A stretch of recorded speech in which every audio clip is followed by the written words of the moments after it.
So thank you very much, and Jenny, it's certainly my pleasure to be here this evening. And a sincere welcome and thank you for participating this evening. These are the type of events that when we think about, well, that's not going to work, is it? I don't know if I can step away and you can still hear me a little bit.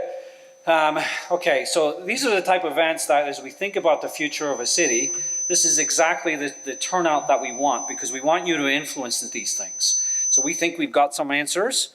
That's maybe going to work. So, and we have some, but we want to hear from you as well. And how do you want to see this city, the growth of this city from a transportation perspective?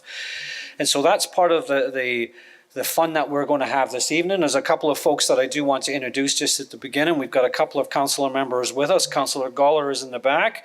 If Councillor Goller, if you would just wave once more time. And Councillor Bell is in the audience here as well. Oh, right up at the front, the keener as always. So welcome to the councillors that are in attendance. And this is, and Councillor Rodrigo, Councillor Dominique O'Rourke is with us as well. I see Dominique in the back, so welcome Dominique as well.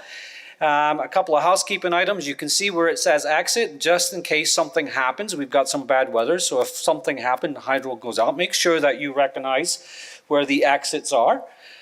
We don't have to stampede for them, just have a view where they are so that you've got a sense of how you would exit this room if something like that did take place. But we want to have a chat today about the role of transportation and how we build our cities and how we plan for our cities and how it's all connected. So our official plan is obviously one of those big ways that we plan for the city. But how does it come together? How do these things come together? And our transportation master plans, or our TMPs, is where we also fit in. I think these documents are just about equal in terms of building out cities. Your city council is in the midst of reviewing its strategic plan, so that's an important piece of work that they're doing. And I think a couple of key files that are coming together. One is the transportation, of course, and one is their energy files. And those things aren't, it's not a miss for me that those things are so connected in terms of transportation will make such a difference to the environment, and the environment will rely on us getting transportation properly. And that's why you'll see peppered throughout the audience. I see a contingent of our planning staff over here quietly in the front that think about planning our city, but you've got your transit staff in the room as well. We've got our communications folks, our parking folks are here. And we've got our engineer and transportation staff, of course, that's embedded in all of these things, just to make sure that we're connected. But it's not just connection within the city that we're looking for. How are we connected provincially? What happens at the province? What happens at Metrolinx? How do we influence Metrolinx? How do you want us to influence Metrolinx? So we sure think that there should be a way that we can influence them from a 2-day, all-day GO service. But we want to influence the rest of Guelphites to also commit to being to transit. So there's one thing to get on a GO service, but how do you get there?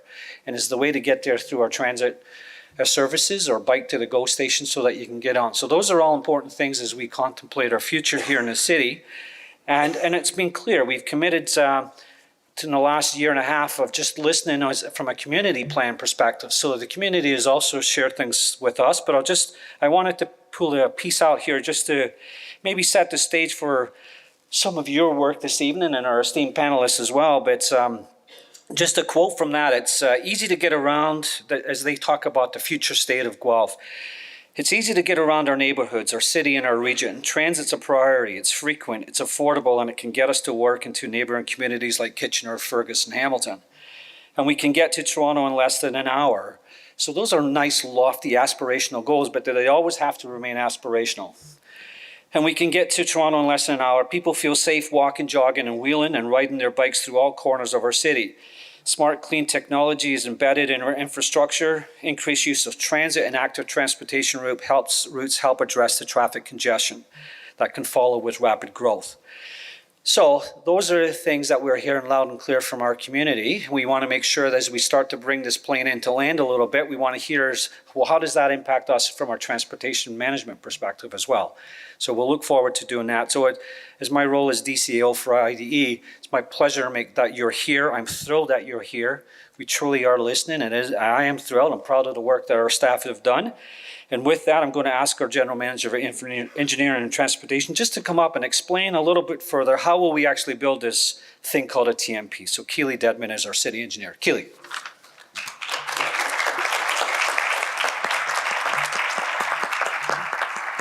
Thank you, Scott. So this master plan sets the policies and the projects to inform how we build, maintain, and administer all the ways that we move goods and people within our city boundaries. This transportation master plan will be developed with you, our stakeholders, and our technical experts over the next 12 months or so. So how do we build our TMP? First, we set the vision. This step has mostly been done thanks to the hard work that went into the community plan, and you just heard that from Scott. After the vision, we start to develop the transportation strategy, which includes identifying issues and opportunities through your input and technical expertise. The strategy gets tested as a series of alternatives with different assumptions that predict how transportation might work in the future. Together, we select the option that best represents the values and the vision of our community and set the targets and recommendations to make that happen. That's how you build a transportation master plan, and I'm excited that you're all here along for the ride, pun intended. So it's here this evening with us as well to guide us through tonight's open house materials. Hopefully you've had a chance to look around before, and there will certainly be an opportunity afterwards to look at the boards that are available as an open house. To guide you through that, to gather your questions and present them to our panelists, we've been working very hard with our consulting team from Dillon Consulting. I'd like to ask them to either stand up or wave their hands so you know who they are. There they are. Thank you. And we're also very happy to have the City of Guelph staff project team here this evening, and many of the other support staff who have been part of the project to this point in time and who will continue to support us as we move along. Again, the City of Guelph staff here, please raise your hands as well so people know who you are if you have any questions. Thank you. With that, speaking of city staff, it's my pleasure to introduce to you Ms. Jennifer Joost, who is the Program Manager for Sustainable Transportation with the City of Guelph, and she's also the project lead for this exciting initiative.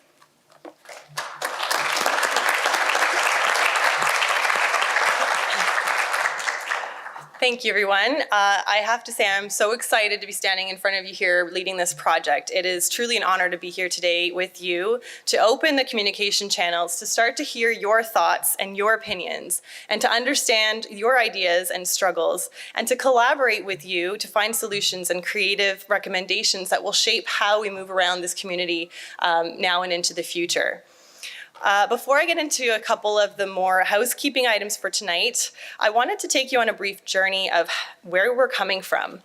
So the last time we did a transportation master plan was in 2005. And I'm not sure what you can remember from 2005, but these are some of the things you might recall. So Facebook was just a startup by some college students, and mostly it was college students who had Facebook accounts. YouTube had just come onto the scene, so you were still watching TV with like a remote control.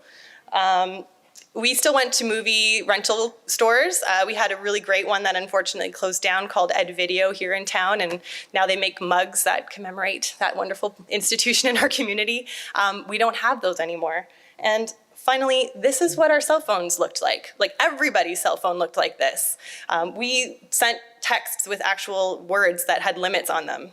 So fast forward to now, 2019, and we literally do everything on our cell phones. There are wallets, there are tickets, there are CD player, our TV screen, our personal computer. Of course, somewhere in there are phone as well, but that's like secondary to everything else. We have an app for everything. We share everything. We share our movie files, we share our houses, we share our bicycles, and we share our cars. Our economy looks very different in the last 15 or so years than it did in 2005. Now try to imagine what those changes are going to look like in the next 15 or 20 years. It's hard to grasp. Things are changing really quickly now. Technology is changing quickly, and we have to try to find a way to balance our community's needs of totally different sectors, of different demographics, of different business types, and we have to make sure that our policies and our infrastructure can support this change in a timely manner. So it's time to be leaders, it's time to be innovative, and it's time to think much more creatively than we ever had with previous master plan exercises like this. So I can't think of a better person to help launch this conversation tonight about the future and all of these new trends and exciting opportunities and challenges than Jesse Hirsch. Our moderator tonight is a futurist, a digital strategist, a thinker, a doer, and a talker, of course. He is an experienced innovator, a collaborator. His passion is educating people on the potential benefits and perils of this technology. Jesse helps audiences such as ourselves understand what the future holds for us by helping them to think about strategic, provocative, and often humorous insights. He makes discussion about new technology accessible and empowers groups to embrace the opportunities available to them in this technological age. So Jesse will be guiding our discussion tonight on stage, kicking things off with a brief talk, and then introducing our panelists. I just wanted to make 2 quick points before we get started.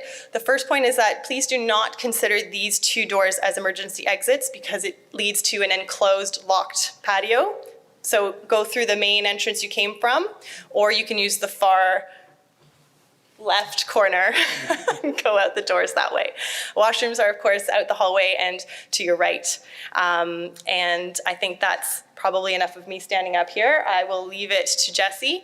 I think you've all seen the posters around the room and heard the instructions that we are not going to have microphones in the audience today. We are collecting your questions throughout the panel discussion and afterward during question period, either on handwritten pages that we've left at the back of the room, or you can log on to menti.com with the code that will be left up on the screen throughout the presentation, and we will be receiving those live, and we'll be presenting them to Jesse for the panelists following their conversation.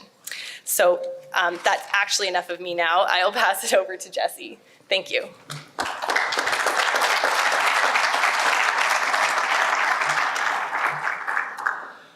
Today is the tomorrow we should have planned for yesterday. And because here in Southern Ontario we didn't, we're finally here today to plan for tomorrow. Because certainly when it comes to our transportation, we're teetering on the brink of disaster. At least anyone who does try to move in Southern Ontario tends to have that perspective. And if you think about the concept of the future, it's actually quite recent. For most human generations, they never questioned the future. They just assumed that the future would be just like the present and just like the past, and that tradition would keep us going, doing the same things over and over and over. But in the last several decades, that's been completely thrown out, and we now, as a society, accept that not only will the future be different, but for the most part, none of us have any clue whatsoever as to what that future will be. Part of the reason that I became a futurist is I realized that futurists have an accuracy rate way below weather people when it comes to predicting the future. So I felt that provided me with a lot of room to have fun. And I think what's great about our panel tonight and great about our evening tonight is we've been empowered to imagine that future. And that is, in essence, the role of democracy today, is to reject the narratives of the technology companies who try to tell us this is what the future will be like, and instead discuss what future we want, what future we desire, what future we all think would be fair and just and equitable. And when it comes to transportation, I think that is the one issue in which we are all experts, because we all move. We all spend time in traffic, time in transit, time exploring our world, and increasingly our jobs, increasingly our education, increasingly our family lives involve increasing amounts of travel. So in discussing the future today, we should be political. We should be thinking about the world we want and how transportation helps make that world. It's part of what we're asking our panelists today in terms of sharing their perspectives, but it's also why we're hoping that you will participate both in the form of the questions tonight, but throughout the long-term process of developing this transportation plan that the city is engaged in. And this is really just the early stages. Because again, if there's one thing I can assert, it's that we have no idea what the future is going to be like. And in fact, when I look at descriptions of self-driving cars, when I think about the way in which technology can transform how we relate to intersections, how we can use different types of modal forms of transportation, I think one thing is for certain, that it will be heterogeneous, i.e. incredibly diverse, a million different manifestations, and I see it right now on the roads. I mean, one of the questions that's going to come up today is when will self-driving cars be on the roads of Guelph? And I think they already are here on the roads of Guelph. And I don't mean just Teslas, because they are technically self-driving cars, even if humans are still in operation of them. And I don't mean comma.ai, which is the free and open source kit that can convert any existing model car into a self-driving car, and there are thousands of them currently driving in the roads of North America. No, I mean humans who are just listening to Google Maps. Because when I drive around, I look at other cars and I ask myself, is the human in control of that car? Or is an algorithm in control of that car because they're staring at that smartphone and they're doing exactly what that smartphone tells them, often without the critical thinking to do otherwise. And that's why all of a sudden some streets are getting more traffic. Because Waze is telling them to go that way, even though they would never think of it themselves, let alone Uber and Lyft drivers, who are literally doing what the app is telling them to do in terms of how they're driving. So we already have the robots amongst us. We are those robots amongst us. And we need to be thinking about what sort of laws, what sort of culture, what sort of world should encompass the diversity, the plurality, the many forms of technology and hacking and human transport that will all coexist together in our cities and in our region. So with that in mind, we will turn to our panelists who will hopefully inspire, provoke, and help frame what is the future of our society insofar as transportation really determines our culture, our economics, our politics, and all that is possible. And so we'll start by asking our panelists to introduce themselves, to tell us who they are, perhaps where they represent both geographically and organizationally, and why transportation? Like, why transportation and why the particular issues that motivate you that would cause you to come here on a rainy night and share your perspective and expertise? So, Jeff, why don't we start with you? All right, how about now? It's lit up. You hear me okay? Okay. So, whoa, that's all I have to say about Jesse's introduction. That was fantastic. So, my name is Jeff Casello. I'm a professor of transportation planning and engineering at the University of Waterloo. I've been there for about 15 years. I have maybe 2 strikes against me. The first is I'm American. It's not my fault. My parents were there when I was born. That's nothing I can do about it. And I'm also an engineer, but I like to think that I'm maybe more on the enlightened side of the engineering community than maybe some other folks in the transportation world. So, I think I turned off again. Okay. All right. So the question, why transportation? Well, I was 20 years old and at university and trying to find my way. My father is a blue-collar guy, and being a civil engineer was sort of the academic way to be like my dad. And I met someone who had escaped communism. He had come to North America. He was more passionate about cities and the opportunities they afford than anyone I've ever met in my entire life. And he inspired me, and he changed the way that I thought about the urbanity that I lived in and about the facilities that either let me accomplish my goals or didn't let me accomplish my goals, that either allowed us to be safe when we moved or not be safe, that allowed me to think about whether those who had physical limitations or economic limitations had the same opportunities as I did, and whether or not the facilities that I created actually design or catalyze cities to be operating and to be vibrant and to have humanity and interactions the way that I think we all are talking about now. And so for me, this person turned on transportation not just as a lens to move vehicles, but as a way to think about humanity and about interactions and equity and environment and all the things that Jesse referenced. And that's what inspires me to come out here on a rainy Wednesday night. Great. Well, my name is Jamie Stuckless, and I'm the Executive Director of the Share the Road Cycling Coalition. We're a provincial advocacy organization that's working to make Ontario a safe and convenient place to ride a bicycle. And I came to transportation because I really think that how we get around our communities shapes how we engage with our communities, what services we can access, how we get to our place of employment and socialize with those around us and access family. And I just thought that, if I want to be involved in building healthy, vibrant, active communities, transportation seems like a really great place to be, because how we get around our communities really dictates how we feel about and engage with that community. Hi, good afternoon, everybody. Can you hear me back? No? Let me Okay, my name is Dilan Karim. I actually have been working in this industry almost 20 years in Tokyo and Canada. Both is my favorite country. I became a transportation engineer by family tradition.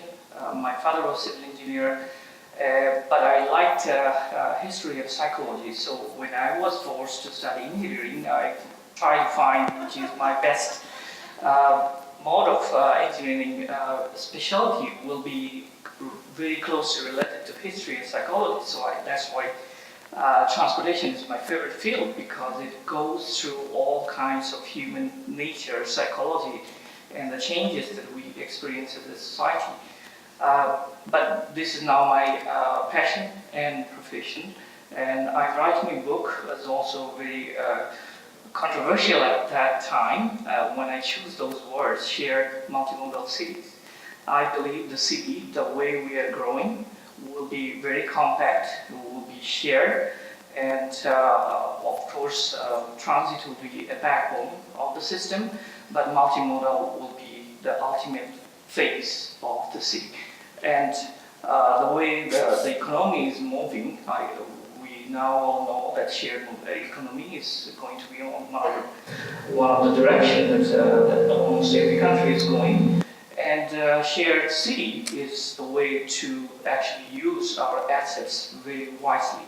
So asset-light business model that is coming and generating all these buzz and technology and the human changes are coming. And transportation is the focus of all those changes. So that's the reason I love transportation. Thank you. Hi everyone. Hear me? Not really.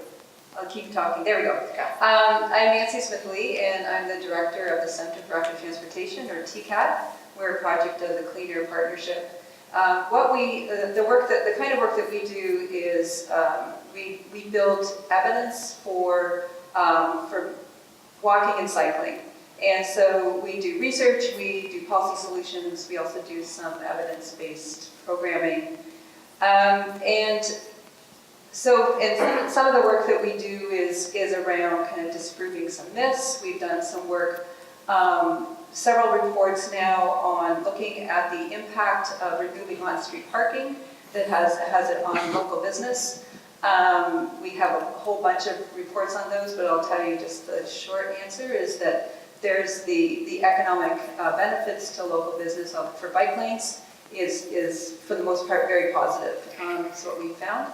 We also do a lot of work around complete streets. We really believe that we need to be building our streets specifically to make them safe for everyone and not just motor vehicles, so we feel really strongly about that.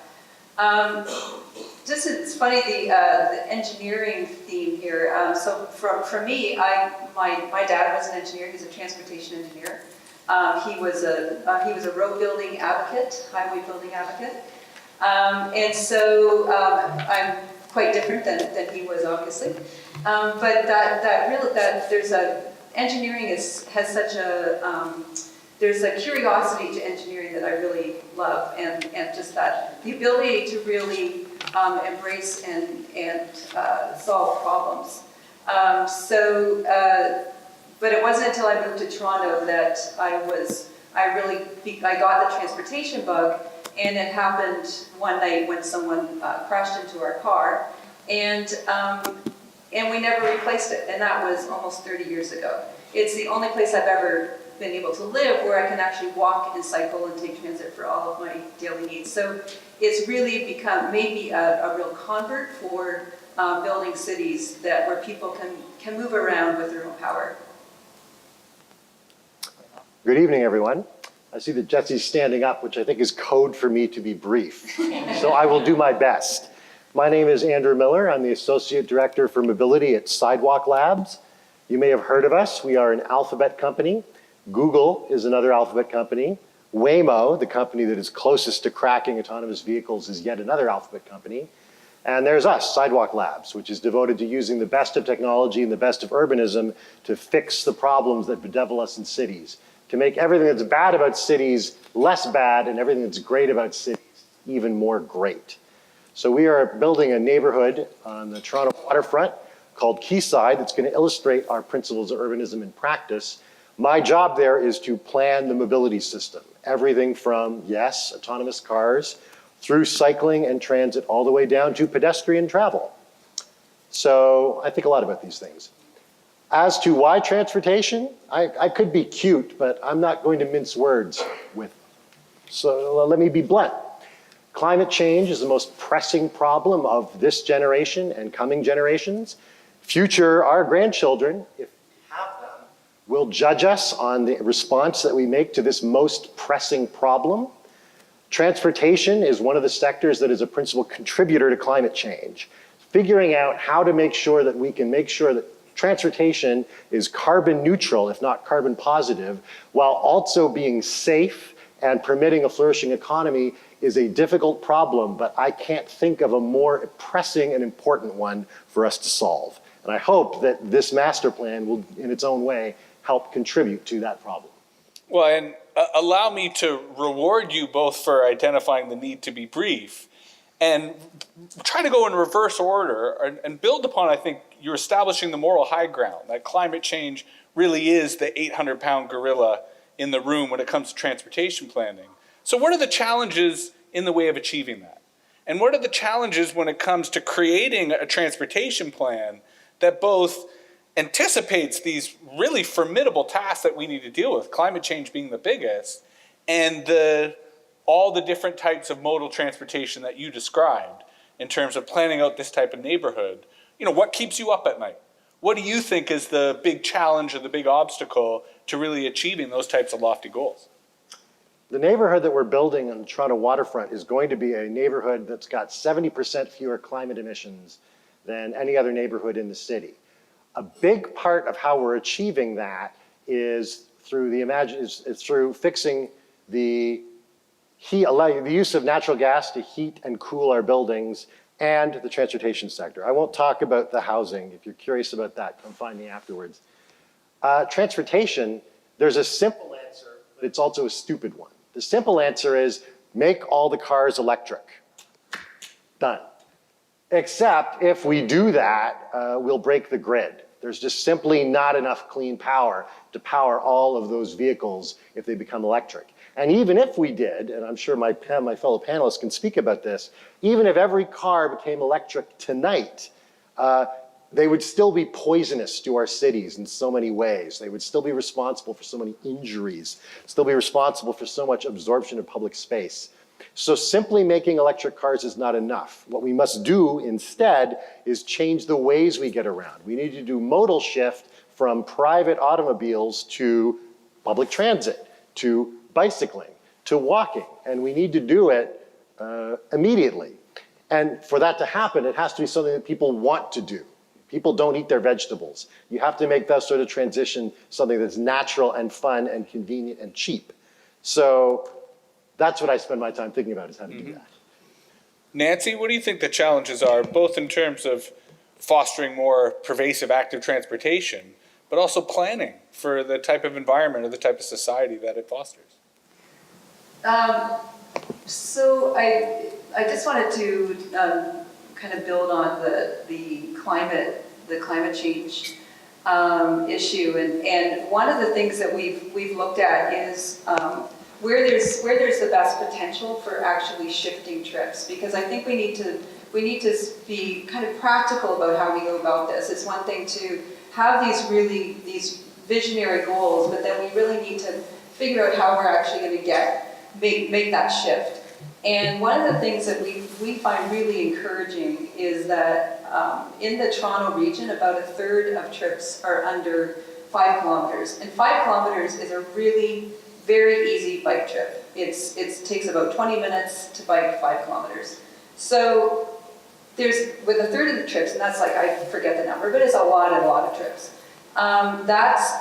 There's good potential there, but obviously we need to do something with our streets to make it so that it's safer and more convenient for people to get on their bikes. But just that, I think that's, we have in Toronto, we have a climate change plan that has the goal of shifting up to 75% of trips that are under 5 kilometers to walking and cycling. by 2050. And it's like, we're not going to get there unless we, start moving into the suburban environments outside of our downtown cores and really start grappling with those issues head on about how we can actually change the built environment. Right on. Dewan? So I will start with my personal experience. So I never owned a car, but I still use car in a different way. And when I came from Tokyo, the first days my friends told me, if you want to survive in this country, you need a car. And I still don't own a car and I'm still alive. So that gives me an impression that there are some other ways to move around without cars. You may need to use cars, but maybe it's renting, maybe just paid rideshare or sometimes ride-hailing that we call. So the biggest thing that actually forces people or entices people to use other than just driving alone is the availability of your options in your neighborhood. So transit has advantage, transit has big disadvantage also. It is a fixed route. It doesn't actually go to your door. Something has to be very close to your home. And within walking distance, bike share, car share, or those kind of options are more environmentally sustainable, available to you, would be easy to use through technology, by any other means that will actually move you from using cars or using less cars. So I don't actually believe that car-free city is practical everywhere, but car-less or car-light cities is more reality. And Guelph is one of the sweet spots. So if you look at the size of the city and the percent of short trips that Guelph citizens make is higher than the bigger cities. So 70% of the short trips is actually very short in Guelph. And those are the advantage that you can take and build on to change the future of transportation in the city. Mm-hmm. And Jamie, I mean, what are the challenges, both in terms of sort of broader cycling adoption, cycling use, but the planning around it so that, you don't get too aggressive in terms of anticipating the cyclists, or conversely, you plan for incentivizing and mobilizing and motivating people to get on their bikes? Right, I think, so kind of broadly in terms of transportation, which includes cycling, I think the biggest challenge that I see is we haven't yet gotten to a point where we're able to accept that the transportation system that we currently have isn't working. Mm-hmm. And it isn't working in terms of climate, but it's also not working in terms of collisions and road safety, in terms of congestion and actually moving people around. It's not working when we look at social isolation or accessibility of transportation either. So there's so many ways in which our current transportation system isn't working, but we're almost clinging to it because it's what we know. And we're making small adjustments around the edges, putting in a bike lane or adding a transit route, but we're not making the bold decisions that match the vision we have for climate emergency or zero deaths on our roadways. So I think that's the place that we need to get to, and to get to a place, I think cycling as well as every mode of transportation benefits when we can have a transportation plan that prioritizes the movement of people, no matter what mode of transportation they're in, versus the movement of cars. Mm-hmm. And if we can get to that place, I think our communities could be a lot more accessible and bike-friendly. Mm-hmm. And specifically in terms of cycling, I think one of the biggest challenges that we hear is the idea that when we say, let's promote cycling, the reaction that we need for every single trip. And we don't necessarily have to bike for the trip to work if that's a 30-kilometer journey and very complicated, but we might be looking for a way to get to the park, to the movie theater, or to our kids' soccer game in a different way on the weekend or in the evening. So our real challenge is kind of, not just providing this one tool, the car, and asking it to work for every single trip in our lives. Mm-hmm. Right on. Jeff? I don't know what to add. I think that's the perfect answer. What I do think is that we are reluctant to change. I think Jamie hit that right on the head. I think all of us are, I say, inertial. What we did yesterday works for us today, and there's very little motivation for us to rethink the choices we've made. I bet many of you know people who live here in Guelph and work in Toronto and have been traveling to 401, and 30 years ago when they did it, it was a 30-minute or 40-minute trip, and now it's an hour and 10-minute trip over these 30 years on a good day, and it can be a 2-hour trip. And nobody has rethought that decision to get in their car every morning and drive to Toronto. And this aversion to change is incredibly difficult. If we're going to get to the transformative place that Jamie's talking about, where our transportation system works, it can't be your neighbor who makes the change. It can't be your household down the street. It can't be your babysitter who makes the change. It's you that has to make the change. Everyone in this room, or the households to which the people in this room belong, have to make changes in their behavior, because ultimately that's how we get to a new spot. I think the other point I would add is that every decision we make is a transportation-based decision. When we decide where we're going to live, because where we choose to live means that's where we have to start so many trips to access everything else we want to do, whether it's school or work or child music lesson or everything else. Your housing choice inherently influences all your transportation choices. And when your community elects to build large shopping centers at the edge of town that are only accessible by cars, they are by default making a transportation choice for you, because you can't get to those places with any other mode but your car. And so this is complex and it's hard, but the actions have to change and everybody has to be responsible. Everybody in this room has to change their behavior when it's appropriate, and the people who are designing and building our cities have to create options and opportunities and structures that will allow you to make new choices that are best for you and for community.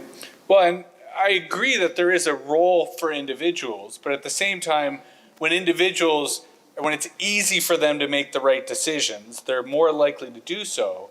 And I think a number of you sort of touched upon the role of transit. So I'm curious both to sort of challenge Duan's sort of internal assumption that all transit is the same. Can we imagine a future of public transit that is both multimodal in the sense of being able to bring your bike, being able to connect with other networks? I mean, what are your respective visions? And we don't have to go in order. You can sort of jump out as to who sees fit.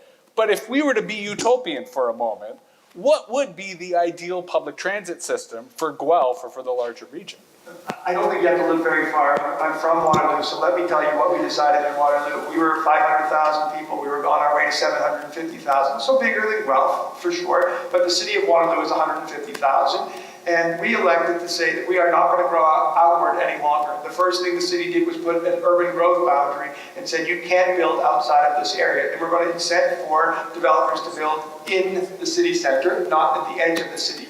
And at the same time, to make it possible for people to move around, we invested nearly $1 billion in a light rail transit system that, because it operates on its own right-of-way, it doesn't have cars in front of it or behind it, and it has a signal priority, it's going to be faster than traveling by car. So it's not utopian, it's quite realistic. It is just to increase the quality of service in a way that makes transit competitive with the private auto. We've also done some things to dissuade the private auto. To park at my doctor's office, I pay $3 now. And my doctor's office is in the typical strip mall. But I have to pay $3 to do that. And there's a transit stop immediately in front of it. So I've been given a small economic signal to not to behave in a different way.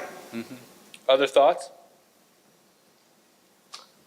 There'll never be a more efficient way to move people around crowded urban geographies than public transit. Public transit is a 19th century technology. It's a 21st century technology. It is never going away for dense corridors. Is it going to go away for less dense corridors? Do we continue to need feeder buses that are roaming around suburban cul-de-sacs? Maybe we don't need that. Maybe autonomous shuttles will give us an opportunity to go point-to-point travel where one point is a transit hub. I can see a future where we get rid of milk runs around the edges. But anything, there will always be a place for, on high-density routes, buses or light rail or even subways operating in its own right-of-way. That will always be with us, even in a world where autonomous vehicles are cheap and convenient, because it'll never be faster or more efficient than to do it with transit. So transit's going to be here, but around the edges, I can see how biking and AVs can really boost the numbers for transit. Nancy? Yeah, I think that I totally agree about the importance of transit, but from my perspective, being primarily focused on walking and cycling, there's consistently a missed opportunity when we have big transit projects. There's, like, from the get-go, we should be like, when we're doing a big transit project, what's our walking and cycling plan for getting people to transit? It should be like, it should just be that simple that we need to be doing that at the same time, and that it's typically not what we do. There's this kind of idea because walking and cycling and, you know, pedestrian and cycling infrastructure is relatively cheap. There's not much to it. You just, like, you know, we'll think about that later. Once we get this really complicated project done, we'll think about, you know, how we're actually going to get people there. And it drives me crazy. Like, we just need to switch that around and say, you know, we need to think about that from the beginning. How are we getting people to these transit, to not just the big transit stations, but also like ground transit as well. So. Well, and I think it's an important point about the need to have as many perspectives as possible, both in the planning process, but even in the implementation, to make sure that all those different interests are weighed together in terms of making it as accessible, making it as incentive. Now, I'm curious if you see a potential overlap between traditional public transit and the types of sharing services, for lack of a better phrase, that exist.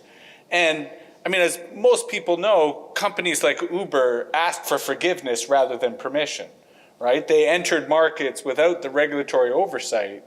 Do you see an opportunity to have a shared regulatory environment in which public transit and those types of services are under public control and therefore public policy, and not left to the randomness of just some dude who's got a car and wants to pick people up? Definitely. So I can share some of the experience in my last job in the city of Toronto, and before that in Tokyo. I had to write a policy and bylaw and regulations for private and public to come together. One of the ideas we tried very successfully, two things. We talk about transportation and transit, but to make transit really successful, your land use has to be also in the right place. So it's not a pointed towers, which we call it, around the station. It's kind of mid-rise, if you call it, in like similar type of density across the city, or at least the main corridors, and the diversity. So for example, in Aga Khan, one of the projects that we were working with them in Don Mills corridor, Aga Khan came to us saying, okay, we want to see more senior citizens, more institutional users, more recreational entertainment, because that's a community that actually they live together in the same place. So that's the first thing has to be corrected. The second thing we corrected with a very innovative idea that the station areas has to be multimodal. Obviously, it's very accessible, but station is always far away. For some people, we talk about last mile, but for some people, last meter is a problem. And we can see senior citizens and disability and other types of people with their kids, with their grocery. It's very difficult last meter. So if you want to see transit as successful, you have to make a multimodal option also as successful. So what we did in the city, we created a one-stop service point within 2 to 3 minute walking distance with bike share, car share, rental, like any kind of option is available. So you can walk your neighborhood within the neighborhood without transit, without cars, or you can go to the stations if you need to use transit. And that's the best formula. If you look at all the cities that are successful with the transit, they were actually multimodal. Mm-hmm. Go ahead, I was just going to say that for decades we've created spaces in neighborhoods and cities that are not only not multimodal, but they actually preclude the use of anything else but the private car.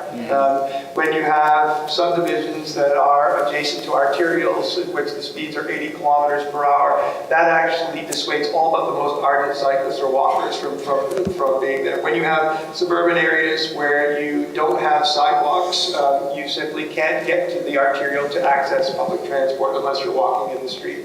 And so the idea that we are thinking multimodally is a major change from where we were before, where we would actually create spaces that precluded the other activities. And the other part of this is that if you are in some suburban subdivisions, my students will know that I'm always picking on Mississauga. I mean, you can be in a subdivision in Mississauga and simply not have access to a liter of milk. You can't get there without getting in your car and driving for 10 or 15 minutes. There's just no way to get milk or to get any household supply because we separated land uses we're still trying to avoid the case where we have a coal factory next to a residential building. That's why we created zoning 140 years ago. And we're still doing this. We're preventing someone from having a Starbucks in the middle of the subdivision or having a grocery store in the middle of the subdivision because our land use is precluded. So we can talk about getting to multimodalism. We can talk about having really nice integrated hubs. But at the same time, we're still building systems that are actually precluding interactions and including access. So just one more example is you can look at a Metrolink station and what happens around GO stations.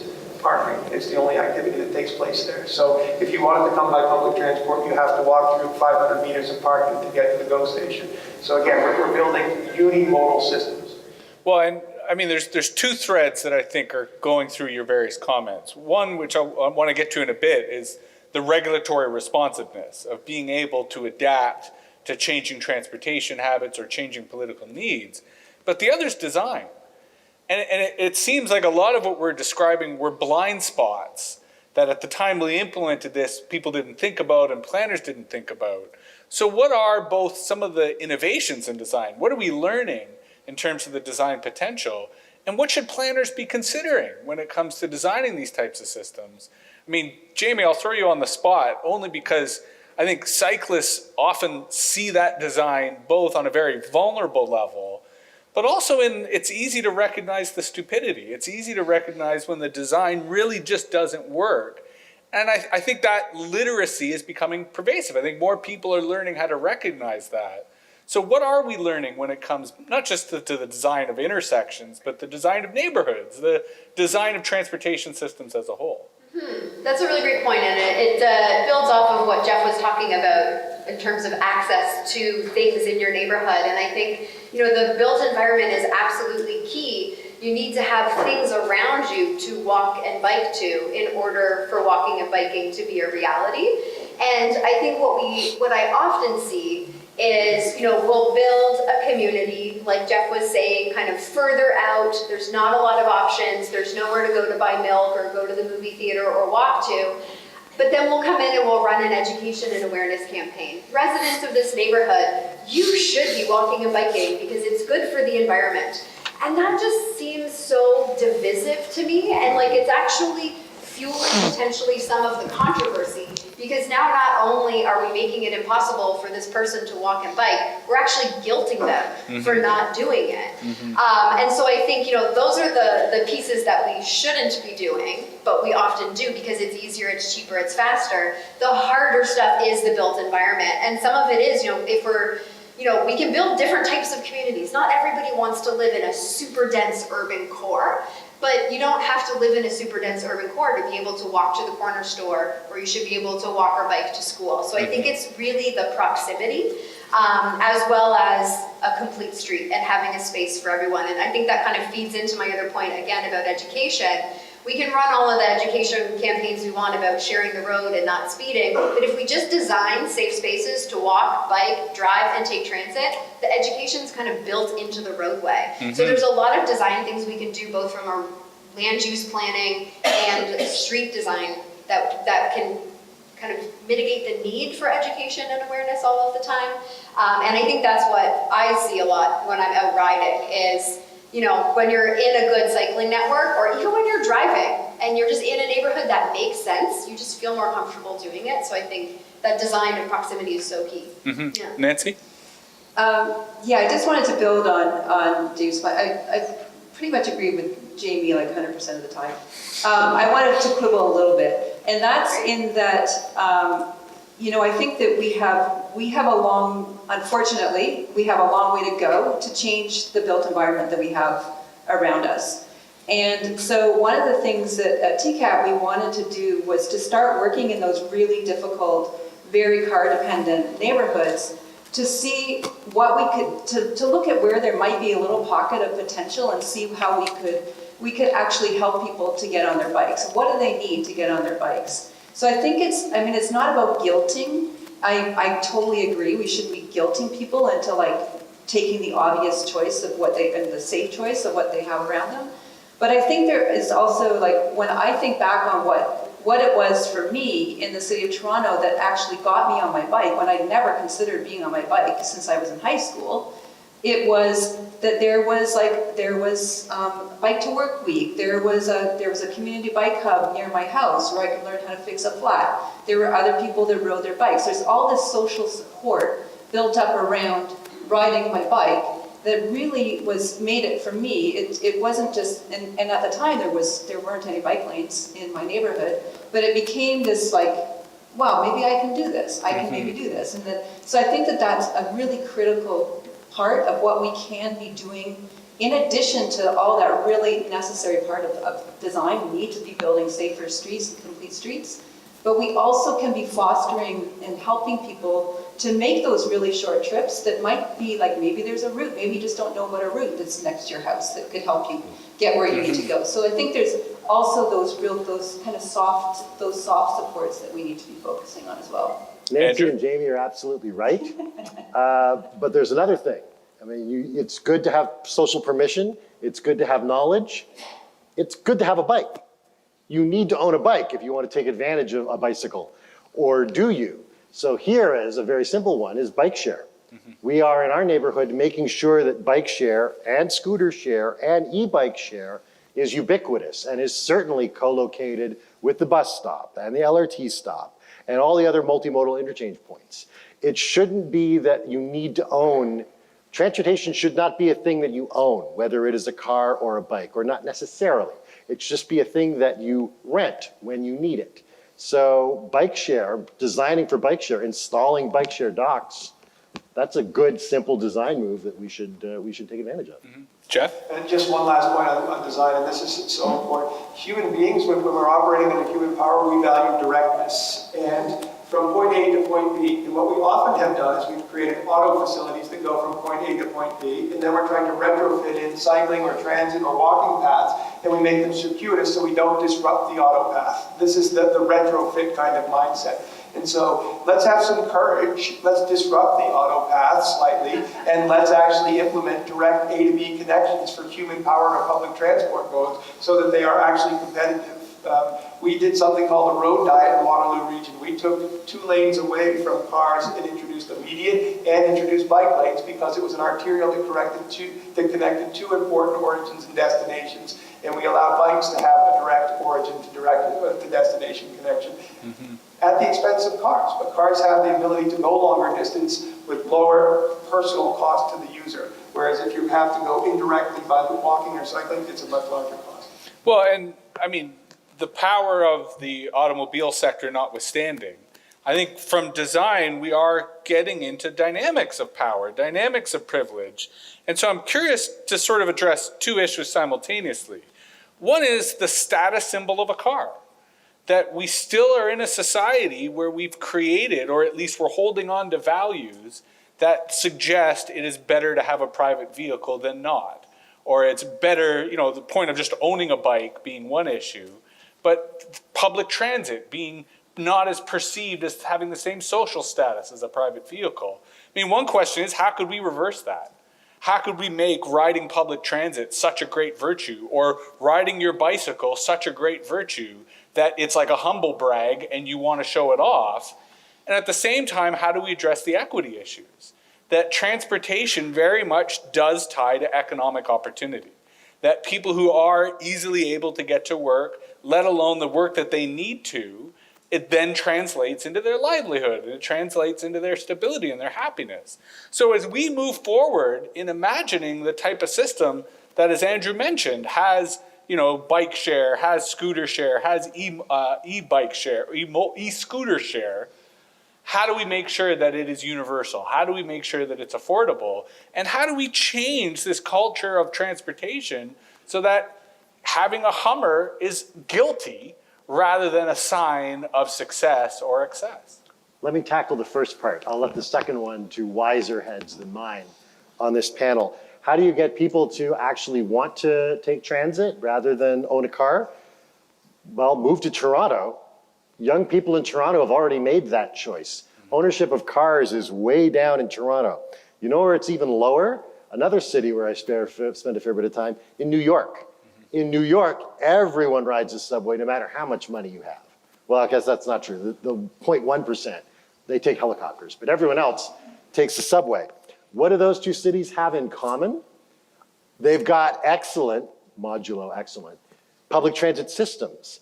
It really is a case. I mean, we all know about induced demand. If you add a lane to a highway, it just fills up with more cars.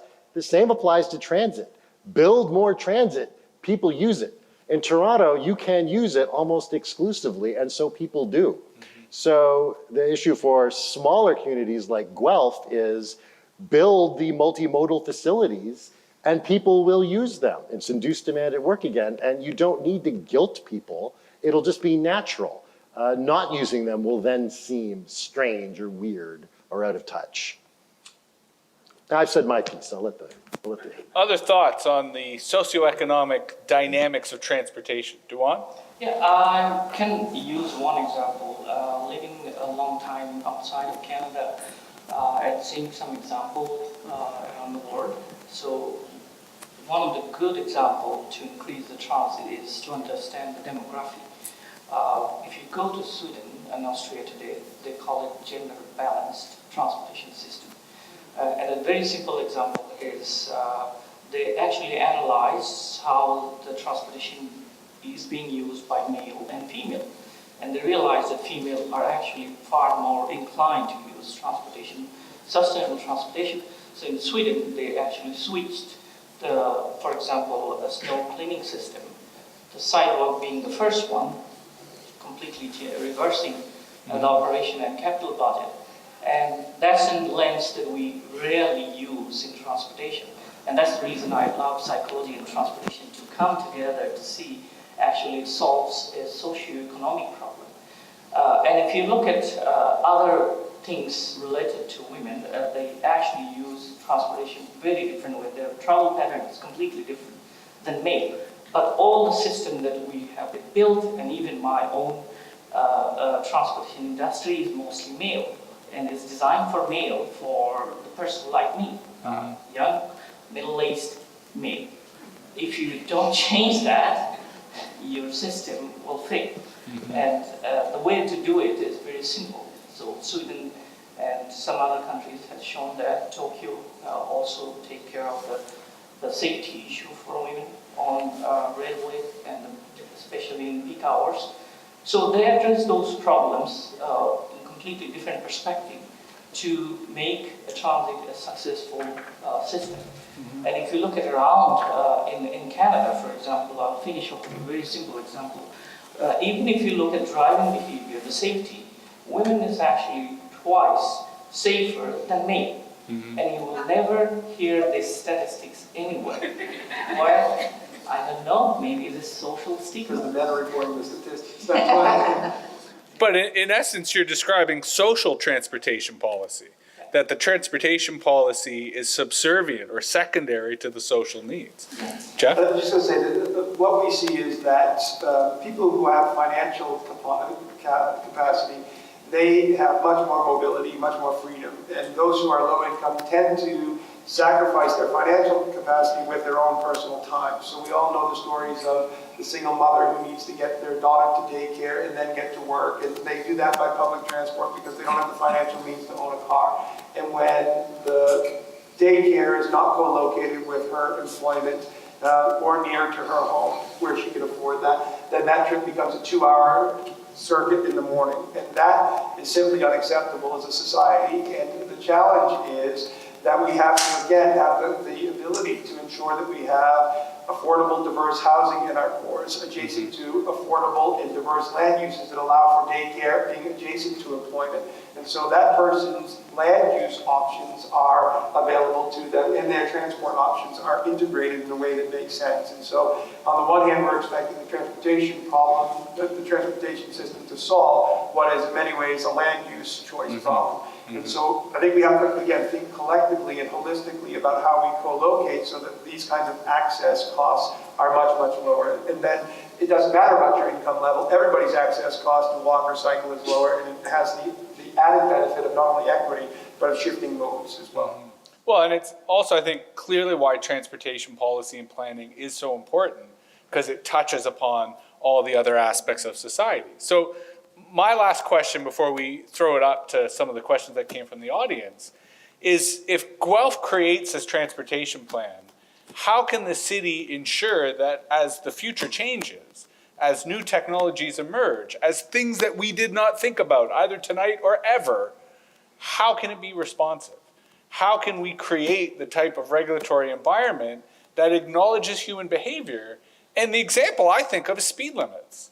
Like, try driving the speed limit here in Ontario.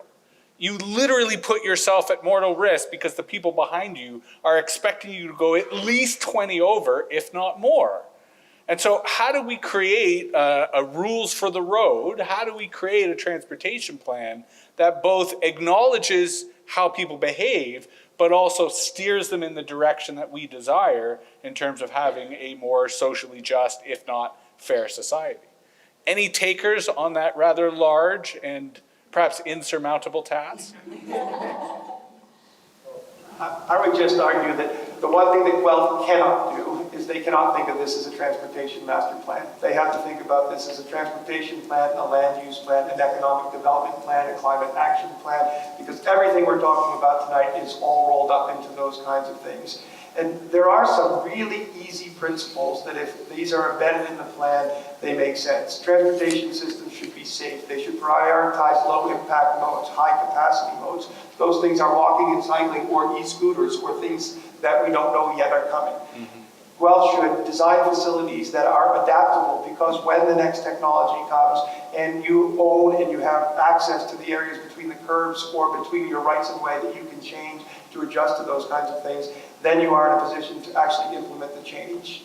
If you look at the rail crossings, I know that's a sensitive topic here in Guelph, but if you look at the rail system, we've given so much authority to the rail system that we can't build connections to Toronto because the freight rail dominates in this system, and that limits our ability. So the principles of a transportation master plan are to consider all facets of what is your vision for the city, and then how do you build transportation to help support that along with all the other things. But general principles of human-powered, of low-impact, high-scalable capacity, of design that fits the purpose. So don't build an arterial in a place where you want a high-speed arterial, in a place where you want pedestrians and cyclists. Don't preclude other modes. These are the things that I think 50 years from now, even if the technology changes, won't change. Jamie? Yeah, I think kind of going back to the introduction and the need to plan for people and not the movement of cars, as well as, the fact that our transportation network is so important because it dictates how we engage with the community. So, using those as base principles and prioritizing people and not getting so focused on the mode. I think you mentioned e-scooters, and I think we're talking about those kick-style e-scooters that we've seen in the States, and this is something that, the cycling community is talking about a lot. Should we allow kick-style e-scooters in the bike lane? Should they be just for us as bicyclists? And I think overall, as municipalities, let's be less focused on mode and more focused on people. And that will change the way that we are allotting space on our roadways. And I think that's something that we can really do. Keeping in mind something that a counselor from Waterloo, Counselor Diane Freeman, always talks about. She's an engineer, that at any given time, every community has 30% of the population who do not have access to a driver's license or a car, and that we are all temporarily abled. And when we build our transportation networks in a way that force us to be dependent on a car, we're creating an inherently unequal transportation network. And just kind of reflecting on that, I know sometimes it can be hard to externalize that and see it from someone else's perspective, but if we can see it from our own perspective that we are temporarily able, then maybe at some point we will lose our driver's license because of age or because of breaking a leg at a soccer game, and just kind of making sure that no matter what happens, we need to build resiliency into that. And I think I'm kind of jumping from point to point, but I want to close by bringing it back to, focusing on the people. I think cities can be resilient and adapting to change by listening to people. So if the city has an easy, fast way of going out and hearing from people, hey, this change is coming up, be it scooters or Uber or a Go station, and being able to go out to people of all walks of life and understand how they see this impacting them, and making sure that it's not a small group of people in one room assuming how it would impact, and then just having to deal with unintended consequences. If we focus on moving people, we also need to engage with people early, often, and transparently, and that will help us mitigate some of the problems that we see in our network now. Right on. Which is a great segue to go to some of the questions and comments that have been coming from our audience. And I will collapse two questions into one because I think they're related. And one is, which mid-sized city is doing this well? Is there a model that Guelph can look to in terms of getting at least part of this right? And similarly, is there an optimal population/geographic size and local employment picture for optimal transit? Like, is there a sweet spot in terms of a community size that, Jeff, you sort of alluded to the way that Waterloo was like, we want to control the density and we don't want to have sprawl. So I'm curious for our panelists, is there a city comparable to Guelph that Guelph could be learning from or looking to? And is there a sweet spot in terms of the right configuration of an urban environment in which this type of petri dish or this type of social transportation vision could actually be achieved? Let me be very brief because I know time is short and you have many questions. To take those in reverse order, is there a sweet spot? No, bigger is better. The more people you have in a smaller space, the more density you have. Everything that makes cities great works better the more dense that you are. It certainly applies to mobility. Public transit works great in dense places. It works terribly in undense places. So if you want a great mobility system, your city should be denser. Maybe that's not what you want to be optimizing for, but from a mobility point of view, yeah, denser is better. As for what you want out of what Guelph should be looking at, sure, Innisfil. Innisfil is it's gotten rid of its bus system in favor of giving everyone Uber subsidies. Is Uber subsidies in place of public transit the right solution? No. I am more politic than that and will say I'm not going to pass judgment on that, but I am very impressed with Innisfil's willing to do something so very innovative. Maybe it won't work and they'll do something else in 2 years from now. But the willingness to say, we are going to try new things, they were very brave and they deserve all the credit they get for being willing to try innovative things. So allow me to roll into the next question and allow the panelists to answer the previous questions when they answer new questions as we roll this all into threads. Because, I mean, the point about Innisfil is interesting. How do we deal with an aging population? How do we deal with the reality that medical technology is keeping us alive longer, not necessarily healthier, but it does mean that people will have different transportation needs as communities age. And so how do we ensure that transportation is accessible?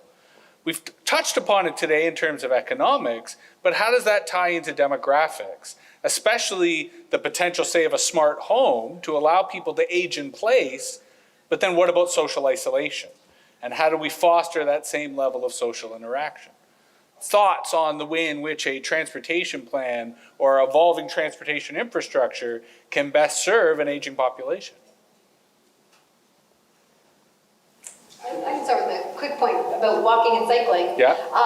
In many jurisdictions where walking and cycling is safe, where there's sidewalks and separated spaces to ride a bike and places to go close by, people do cycle and walk into their old age. And I think we've kind of socially as well as physically engineered our communities that we think we can't encourage people of all ages to walk and bike. Not to say that every single person can, but we don't have to have that age barrier in place if it's safe and accessible to be walking and cycling. Right on. Jeff, briefly? Yeah, I think that there's a new concept, well, not a new concept, but a concept in planning. We don't talk about a monocentric city anymore. We don't have a single downtown and then suburbs around it. We have polycentric cities. So there are nodes throughout the city where there's higher than average density. And when you are proximate to those, you can connect to those and have communities that are nearby, 1 or 2 kilometers. So not everyone needs to go downtown to engage in community. There can be very localized communities, and that's a very nice model for Guelph to follow. Right on. Go ahead, Dewan. I can use one example from the previous question.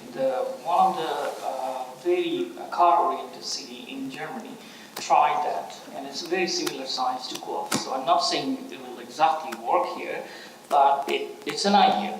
So when Chrysler, we all know that they have a car share, is one of the first models they introduced in car share. They proposed that city will be their experiment city.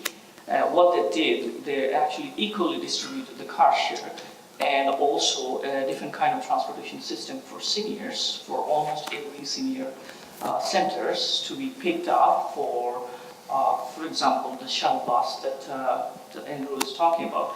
A combination of those two. Over a month, they changed almost 1/3 of the city, switched to car share or a service that is kind of compatible with the aging population. And it's 150,000 population, so it's very similar to Guelph. They do have a transit system, but it's not as big as like other cities. And so they kept the transit as a backbone, but those two problems, they solved it at the same time as an experiment. If you go to that city today, over 60% is actually not using cars. It was completely opposite, 70% using cars. And they realized that aging population and using cars in like 90 plus years, it doesn't really work.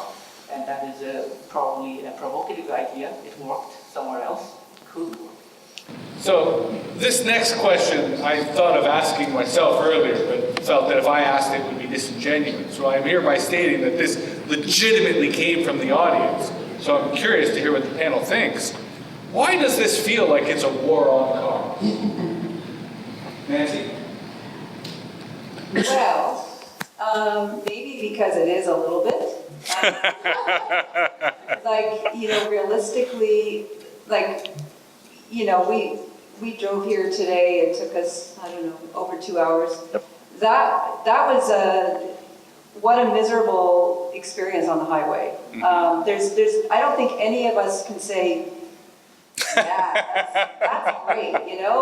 We're doing a good thing out there. It's cars obviously they're important transportation vehicle, but we really need to figure out how to get them under control and how we're kind of giving over our cities to the car. And so we can call it a war on the car, I guess, although that language is really divisive. I think we're really looking at TCAT, what we're really wanting to do is give people options. We shouldn't have to take the car if we don't want to drive a car, if we can't drive a car for whatever reason. So I think it's really about options. It's about options for every trip that you make. You don't. Some trips are make sense for driving. Some don't. And so we really need to build our cities in a way that people can really exercise that choice and have it be a safe choice. Cars, as we have them today, are a wonderful thing. Like Nancy said, I own one. I came here in my own car tonight. Nancy rode with me. Cars are a very important, point-to-point travel is important because we have a system that often many trips can only be taken in a car. But cars isolate you from your fellow citizens and residents. You are in your own private bubble. You don't see other people. You don't talk to them. Cars deprive you of a chance to get exercise, so you get fat and your arteries harden. Cars burn gasoline and put carbon dioxide into the atmosphere and are slowly baking us all. Cars are they're necessities, but they are killing us. I mean, like I said, I wish I could be more polite about it. I wish I could not come off as a zealot, but it's too late in our human history to pretend that it's not so. So is it a war on a car? No. even in the neighborhood of the future that we are building, you will still be able to take a car to your front door if that's what you want. But by God, we're going to make it possible so that there is all sorts of alternatives for you. So there's all sorts of ways that you can exercise, you can be outside, you can take transit, you can find a way to get around in a way that is efficient, that is healthy, that brings people together, that doesn't boil the planet. I don't think that is something that I should apologize for, and so I won't. Jamie, you want to quickly jump in? No, you're good. All right. I was handed these questions in order, and it's just the nature of irony that it's worked this way. But Andrew, I'm going to read this question literally. Verbatim. Sock it to me. The big obstacle for Sidewalk Labs' new Toronto community is data privacy. How can Guelph consider this in its transit master plan? So data. Let's talk about data. The vision that we have, all of us, we have for data is pull out your phone. You've just installed an app. It says, here are a bunch of conditions. You scroll through them. You do not read them. You click yes. Our whole legal system points to that yes, because you have consented. And therefore, everything you do is now okay. Anything that the app does is now okay, because you agreed. I'm being facetious, but the legal model is data is only allowed to be collected when you consent. But there's lots of data that we need to collect that you cannot meaningfully choose to consent to or not. For instance, it's very important for me in the neighborhood that I am designing that I know how many bicycles are on the bicycle path and during what hours of the day that they are there, so that I can optimize. I'm not going to go into it now because we don't have the time, but I am going to optimize my bike path such that you can use it in such a way that you never hit a red light, which is going to be a real boon for cyclists. But to make that work, I need to know how many cyclists there are and where they are. I don't need to know who you are, but I need to know that you as a cyclist are there. How do you consent to that? You can't. There's no button yes or no that you can collect. I could multiply examples, all sorts of data that is valuable to collect, but there's no way to opt out. And our whole system depends on opting out. We at Sidewalk, we call this category of data urban data. And it's really valuable for all sorts of reasons. I mean, we in this country, I remember a decade ago, we had a government that tried to kill the long-form census, and everybody went nuts. How could you possibly govern without good data? That's idiocy. Data is so important. We agree. Urban data is really important. To manage a city well, you're going to need to collect it. So how do you do that if people can't opt out? And the answer is, and it's not a secret, we announced this back in November. The answer is that urban data is so important, no private company should own it. We'll fill Quayside with sensors. We have to. All that data will be collected, and it won't come to us. It'll go to a public data trust. We're not sure who that is. We're agnostic as to who that is. It's been bruited that it could be the public library or some other body.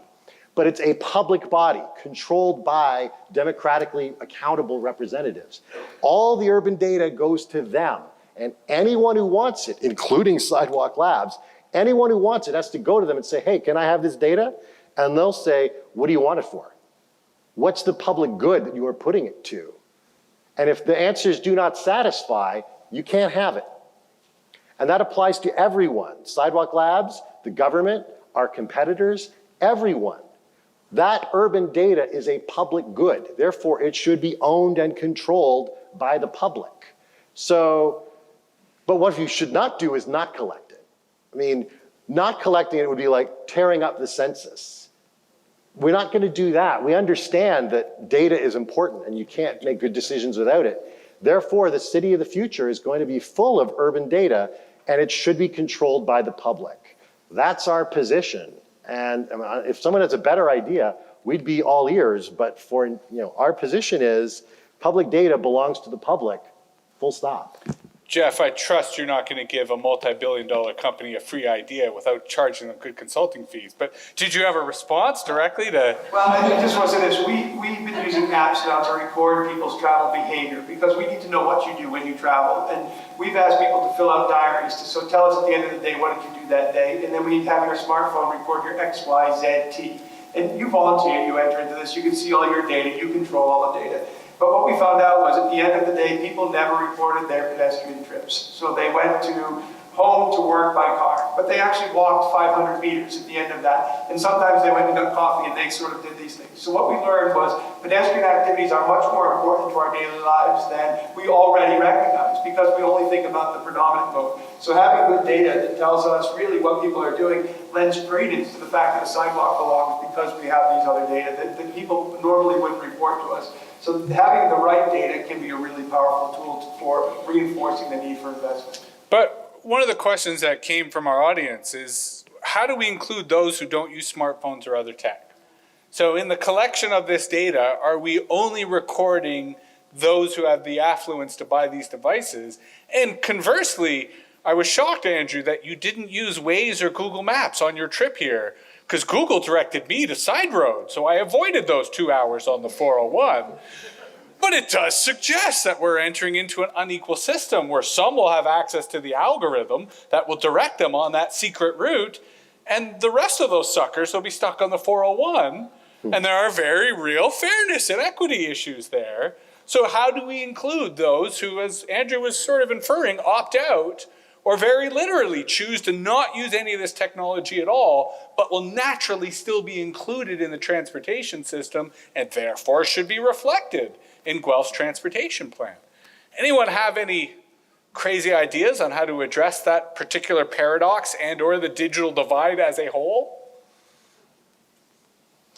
I mean, it's implied in a lot of data can be collected without benefit of a mobile phone, but such data does not allow an opportunity to opt out.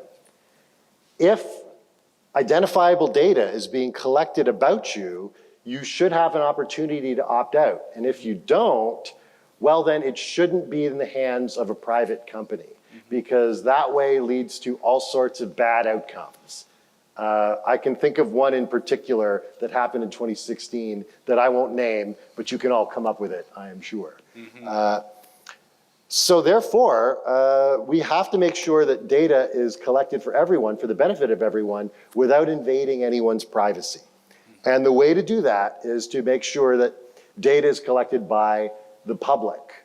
So I'm actually excited by this opportunity. This problem of data collection, the advent of Sidewalk Labs has meant that Toronto has to grapple with it first, but not last.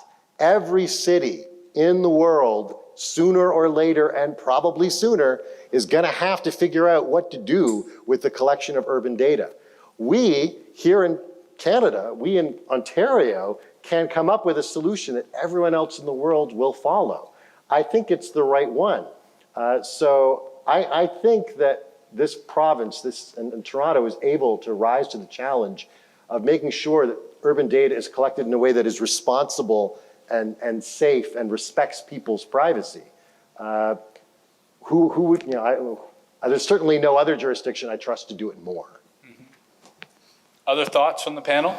Just one maybe very quick one. Talking that if you don't have any data, and it's actually reality, if you go to people with minimum wage don't actually afford to buy a data plan. So smart transportation doesn't really work for them. But as I was mentioning with some of the examples in other places, you could have a kiosk or you could have a transportation real-time data display on your building entrances everywhere. So you don't actually need data or a smartphone. And it's very equitable. It's available to all kinds of people. We tried that as a development requirement in the city of Toronto. Digital real-time data display should be part of the development, and it should be viewable from anywhere, whether it's building users or transit passerby and so on. So that's an easy way to solve the problem.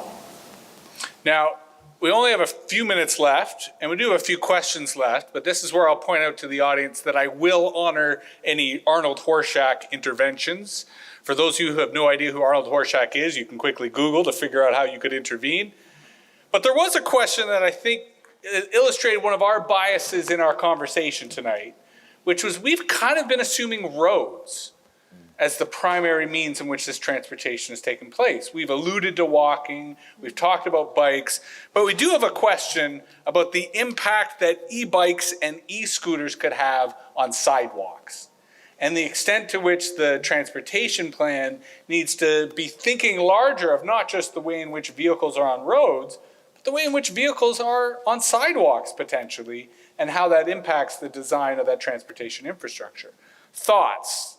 Challenges, to what role? I mean, you sort of, Jamie, touched upon the bike lane issue and whether cyclists were thinking about how e-bikes and e-scooters fit into that framework. Do we need to be worried about sidewalks, and do we need to be worried about pedestrians being encroached or overwhelmed by some of these smarter vehicles, or smarter, smaller vehicles? No, that's a really important question, and what we absolutely don't want to do in this scenario is to make our most vulnerable road population, pedestrians, even more vulnerable. And I think that when it comes to e-bikes and e-scooters, certainly our organization is pushing that those devices, because they do move at a faster speed, should not be permitted on sidewalks. They should be in bicycle lanes. And I think that this kind of belays the broader point. You know, a lot of times we'll hear, well, you should ban e-bikes or you should ban e-scooters. And banning is not the issue. It comes back to this fundamental question of how we've assigned space on our roads. We've already given too little space to pedestrians and too little space to bicycles. And we shouldn't ask those two very vulnerable groups to then share space because we're not willing to reassign space that currently is going towards automobiles. And you'll notice there I didn't use the language take away space from cars. It's reassigning because it's all for people. You know, we're just trying to get around. So I think that, you know, it's about creating space for low-speed wheeled mobility and not getting too hung up on mode. Whether you're on an e-bike or an e-scooter or a traditional bicycle, let's build mobility lanes and space for you on the roadway, and then separate space for pedestrians, because there's a big speed differential there in the same way that there's a speed differential between bikes and cars, and they should have separate spaces to be. So I think that's what we're pushing for. Right on. I think that's precisely, and like I think the speed and mass, when you have things that are about the same size moving at about the same speed, they're compatible. And when they are things that weigh very differently and travel at very different speeds, they're not compatible.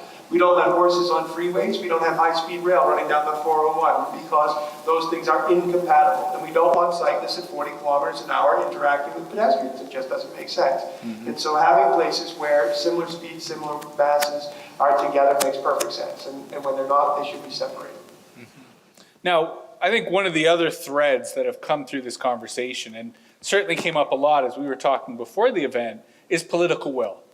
That we can talk about these great solutions, we can talk about innovations in design, we can talk about the neighborhood of the future, but none of this happens without our elected representatives both changing policy and embracing this new vision of a social transportation future. So what will it take for us to either get politicians on side or to create the political climate in which they have no choice but to get on side? I mean, Andrew sort of alluded to the long-form census and the kind of revolt that happened around the idea of evidence-based policy. How do we have a similar type of moment when it comes to transportation policy? Jamie, Nancy, go ahead. Yeah, I think that it's, you know, I have the advantage of having been around this space for a long time and seen a lot of political change. But through that, you know, it's been now over 20 years that I've been doing this kind of work, that you know, there is a continuing trajectory of building this kind of movement, I would say, of, you know, it's becoming much more legitimate for us to even consider that cycling and walking should be part of our transportation plan. That when I started doing this work, there was like, just wasn't even a question. Now throughout, like, you know, all of Ontario, every single municipality, no matter how big or small, they're building an active transportation plan, a cycling master plan. So I think that those things are very positive and important. And we have, in addition to those plans, we've got fantastic staff that are in these positions. Guelph, you've got fantastic staff working on these issues. And so I think that there's a lot that can be done, regardless of what for sure, politics is super important. But there's a lot that can be done at the staff level to kind of go with what's happening. So, for example, when Rob Ford became mayor in Toronto, it was all very doom and gloom, roar in the car, the whole rhetoric. And what our staff did was they just were like, okay, well, there's this real, there's not the political will right now to be building bike lanes on the street. We're going to focus, we're going to look at what our bike plan is saying about building in trails, and we're going to focus for the next 4 years, we're going to build out a fantastic trail network. So I think for sure, politics is super important, but we have a very good momentum that's been building in this province and the country, with some fantastic staff working throughout the province that can keep the momentum going despite whatever the politics is. That's what I think is happening. Right on. Jamie, you wanted to? Sure, yeah, I'll build on Nancy's point. I think it's fantastic. You're so right, especially at the municipal level. There's a lot that staff can do. In terms of specifically political will, I think, the first thing is doing exactly what every single person in this room is doing, showing up and telling your elected officials and telling staff what you care about. Decisions are made by those who show up. This master plan is going to be developed based on the opinions that staff and political officials hear from you. So you are here, that's important. Go back and who are the people in your community and your family who are not engaging right now, who could be engaging? Because it's going to be too late once the transportation master plan is out and we see the effects. We need to engage now. Decision makers, they make decisions based on who they hear from. So be one of those people. It can be as simple as an email, a phone call, a voicemail, showing up to these meetings. And I think, the other thing too is when you do see elected officials in your community standing up for issues that you care about, be it transit or cycling or affordable housing, celebrate that and make sure that they know that the community appreciates the political will that they are showing by supporting that issue. Because if that elected official stands up and supports your issue and you're silent, they may then be left to think that, oh, well, that wasn't something that people cared about. I have 800 other items I could be using my time at council for. I'm going to focus on those. So showing up, celebrating successes, and just really being clear on what you want and making sure that the people making decisions have that information. Right on. Jeff? I think political leaders have to lead, full stop. And I think that what has to happen is decisions that have been made in other places and are seen to be safe aren't by default the right answer. When your BIA calls and says that the only access to their shop is by car, they're the only ones with buying power, that's simply not true. If you take away 5 parking spaces from the urban core, that's not going to decimate an urban economy. It's simply not.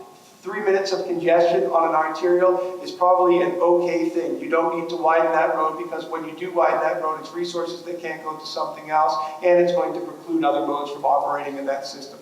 When the time comes to invest in transit, make the transit budget part of the default budget. Don't give out the money and then have the transit come begging for the scraps at the table. Make sure that they are part of the base budget. There are simple base protocols that should be followed, and what our political leaders too often do is they default to what has been a tried solution elsewhere, and they are afraid to lead, and that's where we fall down. Dewan, any last thoughts? I'm the only one actually working in the public sector, so by default, it may hear that I'm defending the public sector. But public sector is also a combination of all kinds of things happen in the city, and that's why it's slow, and there's a reason it's being slow. But when we come together, for example, I've been using Guelph example for a while to replicate in Toronto or other places. Whether political will was there or not, I didn't know the whole history, but what I have seen on the streets, the things are being done in terms of cycling, in terms of walking, transit improvements, and the reason I love Guelph is actually I can come in the weekend by transit. with my folding bikes, and I can actually go around the city, and especially the riverfront is one of the assets at time in Guelph. Whereas in Toronto, it is a backside, it's basically garbage. So how that translated in Guelph, in Peterborough, being the natural asset, a focus of transportation, is a political will that transformed the city, and this is the best example. So you can start with some of the other things, but I think you have to also acknowledge that when there's a slow process, there must be a checking process going on, and it will sustain, it will be resilient. Andrew, any brief final thoughts before we conclude? So I also am a former municipal civil servant. Before I came to Sidewalk, I worked for the city of Mississauga doing a master plan for rapid transit along Dundas Street in Mississauga. So I know how municipal transportation planning in Southern Ontario works. And it is very heartening to me to see the city of Guelph doing what it's doing tonight, like having a public meeting and seeing so many residents come out to it. I've been to public meetings that were, at a fraction of the number of attendees as this one does. So I'm very pleased with the city of Guelph that you're all here tonight. And I think that the answer is this is how change happens. Change happens, it's in the phrase, politics is the slow boring of hard boards. This is boring a hard board. It's showing up like this and making sure that elected officials and would-be elected officials understand what is important. And I think you've all shown that what is important is, if it was business as usual, if you were happy with the way things are, you wouldn't be here. Just showing up is a de facto vote for change of some sort. So I think that's a message that elected officials and would-be elected officials have received. So I want to leave you with that message of hope. I think that things in Guelph are looking up. Just this turnout tells me that Guelph is going to end up in a good place, provided you keep showing up. So congratulations, but the hard work remains. Well, and let's give a round of applause to the panel, but also to yourselves. And this is certainly the start of a process, so you should consider your friends and family who are not able to make it tonight, that you could share with them some of the things you learned, some of the things that provoked thought. Unfortunately, we did not get into the conversation of what kind of personality your self-driving car should have. So that's something you can discuss amongst yourselves. And for those of you who are really interested in advancing the war on the car, I highly recommend the Car Hacker's Handbook, which is a free resource online that helps you understand how to hack literally any make and model of automobile. So much learning and hijinks to be had. But in all seriousness, this type of process depends upon your interest and your participation. So thank you very much for coming tonight, but please see this as a beginning when it comes to prioritizing and, most importantly, imagining the type of community you desire and the types of rules of the road that should allow everyone in the community to feel a sense of belonging and a sense of empowerment. Thank you very much.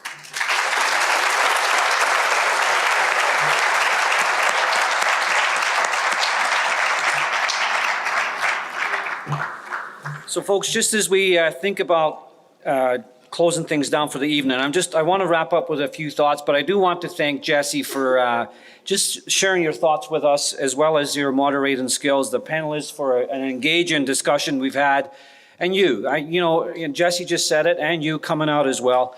These things don't happen if you're not here. So we obviously like that. A few things that we'll take away. I'm so glad that we didn't mention fixing potholes and changing parking signs. Thank you for that. This is so much more than that. And you heard Jenny start the evening with the words collaboration. And that's how these things that they take place. So I heard a few things tonight that are near and dear to my heart and our team's heart. So as you think about it, it's more than just a transportation master plan. Someone mentioned up here it is.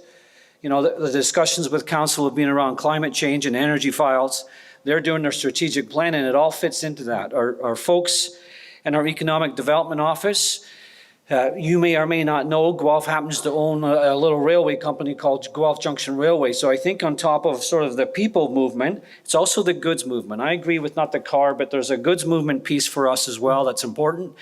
And if you think about things going on a rail line, does that help the environment? It sure does, but does it help transportation? It does all that too, and frees up some space there. So I think those are the pieces that are important. Our official plan captures this. We talk about, you know, carbon neutrality in the GID areas and all those other things. So the framework is here for us. That's the discussion tonight, but it's important that some of the themes here around smart urban planning and the built environment and transportation systems that work. So I think that's an incredibly important piece. I would expand a little bit on the space on the roads.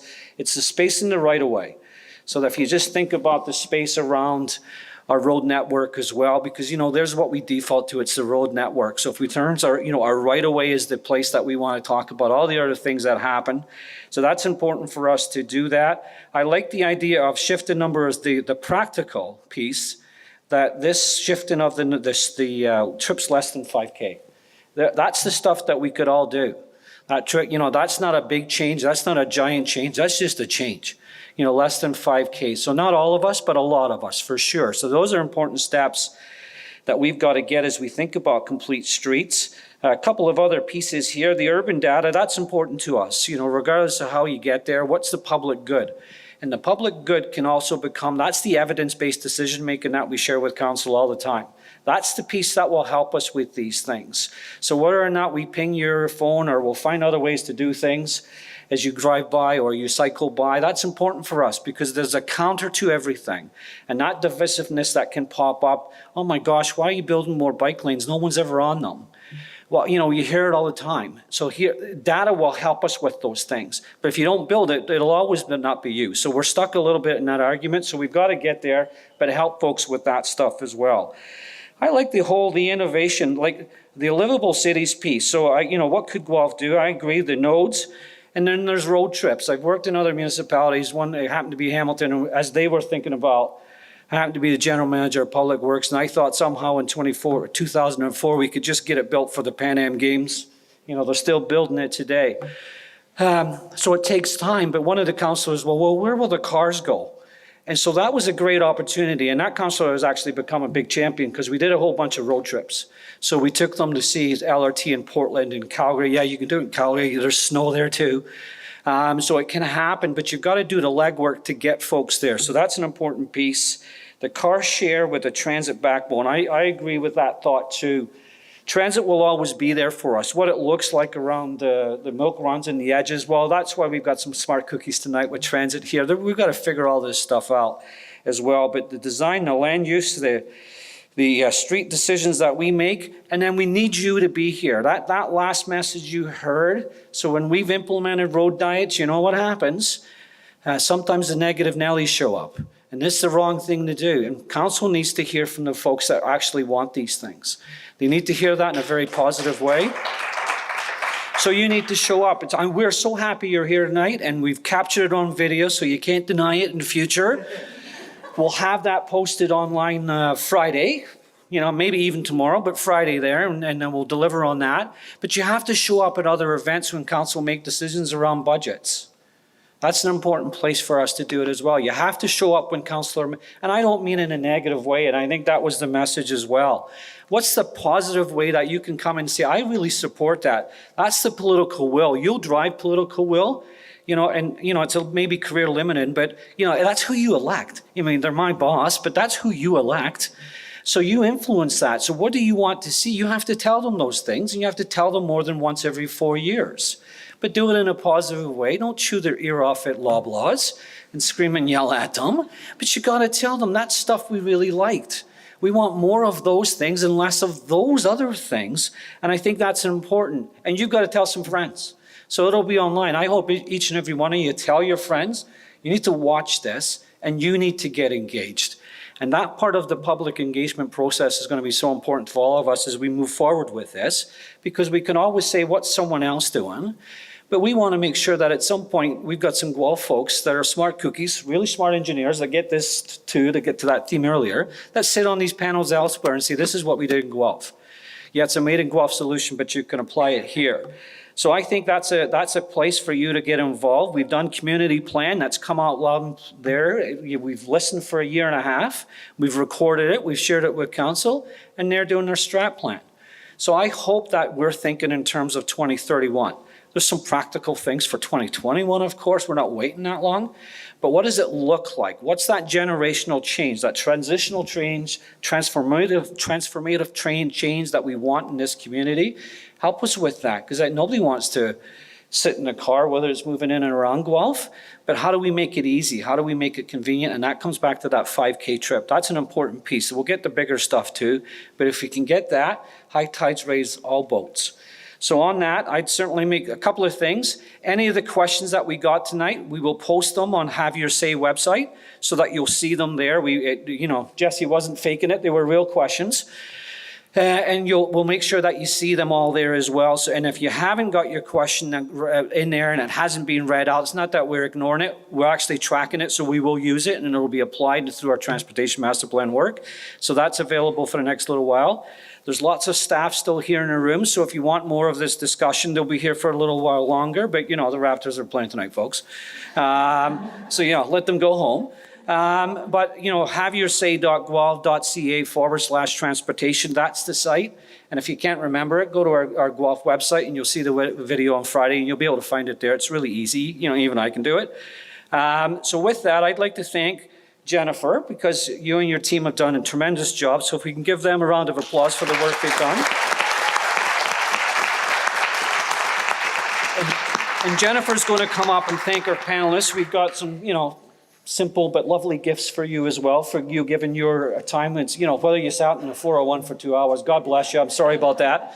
But thank you for coming here tonight to share your experiences, because that's the stuff that's very informative for all of us, because you get nuggets here that we can really jump on. So thank you. And folks, thank you very much. Have a good evening and enjoy the rest of the evening as well. Thanks very much.